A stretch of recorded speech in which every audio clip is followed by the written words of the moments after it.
کہیں اور جانا ہے۔ قسط نمبر 6۔ تو ایک جنتی اتنا خوبصورت ہوگا کہ ایسی خوبصورتی آج کی دنیا میں کسی آنکھ نے نہ دیکھی ہے اور نہ ہی یہ زبان بیان کرنے کی صلاحیت رکھتی ہے۔ جنتی کھائیں گے اور پئیں گے ہر اپنی دل پسند چیز، لیکن جنتی کو نہ تو کھانا بنانے کو باورچی خانہ چاہیے ہے اور نہ ہی بیت الخلاء کی ضرورت ہے۔ تو ایک جنتی جو کھانا کھائے گا، اس کو ہضم کرنے کا نظام کچھ مختلف ہے۔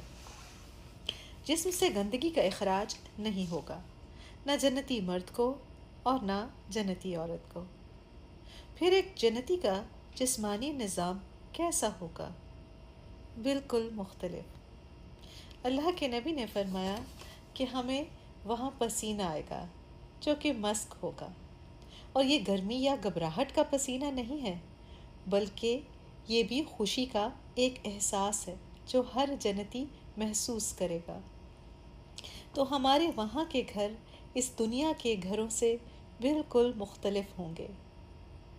وہاں کے کمرے اور ان میں کرنے کے کام یہاں سے بالکل الگ ہوں گے۔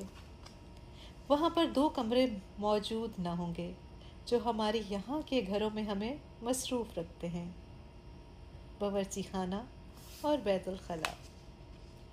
کیا ہمارے جنت کے جسم میں اعضاء نہیں ہوں گے؟ اور اگر ہوں گے تو کیسے ہوں گے؟ ہو سکتا ہے یہ جسمانی اعضاء نہ ہوں، اور اگر ہوں گے تو ایسے تو بالکل نہیں جو اس دنیا میں ہے۔ ایک اور طرح سے جنتی کے جسم کو بیان کیا گیا کہ وہ ٹرانسپیرنٹ یعنی شفاف ہوگا، جیسے اللہ سبحانہ وتعالیٰ کے نبی نے فرمایا کہ تم جنتی عورت کی ریڑھ کی ہڈی کا گودا بھی دیکھ سکتے ہو۔ اب اس دنیا میں یہ سننے میں خوبصورت نہیں لگتا، لیکن اس خوبصورتی کی کیا انتہا ہے، یہ ہم اس دنیا میں ہی جا کر جان سکیں گے۔ اب ذہن میں آتا ہے کہ ہم ایک دوسرے سے بات کیسے کریں گے؟ کیا ہم سب انگلش بولتے ہوں گے؟ کیا ہم سب اردو بولتے ہوں گے؟ کیا ہم سب عربی بولتے ہوں گے؟ اس کے بارے میں کوئی حدیث تو نہیں ملتی، لیکن مفسرین کا کہنا ہے کہ وہاں پہنچنے تک ہم سب عربی بولنا اور سمجھنا جانتے ہوں گے اور عربی میں ہی بات کریں گے، جو بھی زبان ہوگی، لیکن ہم ایک دوسرے کو آسانی سے سمجھ پائیں گے۔ اب دیکھیں ہمارے آج کے جسم اور جنت کے جسم کا کیا تعلق ہے۔ حساب کے دن ہمارے دنیاوی جسموں کے بارے میں سوال کیا جائے گا کہ ہم نے ان کو کس طرح سے استعمال کیا اس دنیا میں۔ اس دنیا میں اللہ سے مانگتے رہے کہ یا اللہ ہمارا اندر بھی اسی طرح خوبصورت کر دے جیسا تو نے ہمیں باہر سے خوبصورت بنایا ہے۔ اور آج جنت میں تم اتنا خوبصورت جسم دیے گئے ہو کیونکہ اس دنیا میں تم نے اپنے اندر کو خوبصورت بنایا، اپنے کردار کو، اپنے باطن کو، اپنے دل کو۔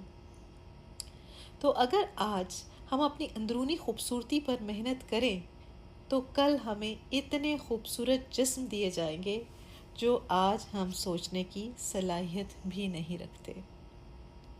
حضرت علی نے صحیح فرمایا تھا، جنہوں نے اس دنیا میں اپنے رب کو پہچان لیا اور اس کو پہچانتے ہوئے زندگی گزاری، ان کو باغات میں داخل کیا جائے گا، اور جب تم اس باغ، اس گھر کے دروازے پر پہنچو گے تو وہاں پر تمہیں ایک درخت ملے گا جس کی جڑوں سے 2 ندیاں نکلتی ہوں گی۔ ہمیں ایک ندی سے پانی پینے کو کہا جائے گا۔ اب ہمارے اندر کی ساری گندگی دھل کر صاف ہو جائے گی۔ پھر ہم دوسری ندی سے پانی پئیں گے اور وضو کریں گے تو باہر کی تمام گندگی بھی پاک ہو جائے گی۔ اب تمہیں وہ خوبصورتی مل چکی ہوگی جو جنت والوں کی زینت بنے گی۔ اب تمہاری سکن کبھی نہیں بدلے گی، اس پر کبھی جھریاں نہیں آئیں گی، اس کی رنگت نہیں بدلے گی۔ اور بالکل ایسا ہی ہوا۔ اب ہمارے بال بہت خوبصورت ہیں جو کہ دوبارہ کبھی خراب نہیں ہوں گے۔ ہماری خد و خال کو اب اتنا سنوار دیا گیا ہے کہ دنیاوی آنکھ تو یہ خوبصورتی دیکھنے کی صلاحیت ہی نہیں رکھتی۔ اب ہم دروازے پر کھڑے فرشتوں کے پاس پہنچے۔ انہوں نے کہا السلام علیکم طبتن فادخلوا خالدین، سلامتی ہو تم پر، تم پاک کر دیے گئے، اب اس میں داخل ہو جاؤ اور ہمیشہ اس میں ہی رہو۔ ان الفاظ پر غور کیجیے۔ السلام علیکم، مفسرین کا کہنا ہے کہ مطلب ہوا سلامتی ہو تم پر، یعنی تم اپنے ارد گرد کی ہر چیز سے سلامتی میں آئے۔ طبتن، پاک کر دیے گئے، یعنی تم بچا لیے گئے اپنے ہی گناہوں سے اور پاک ہو گئے ہر غراضت سے جو چاہے تمہارے اندر تھی یا پھر باہر تھی۔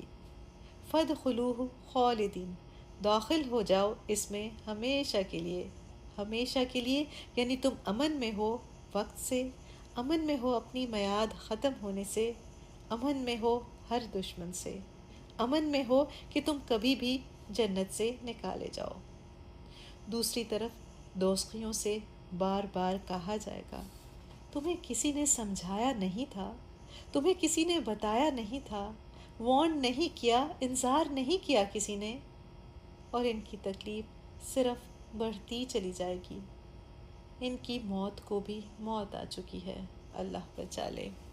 اللہم اجرنا من النار۔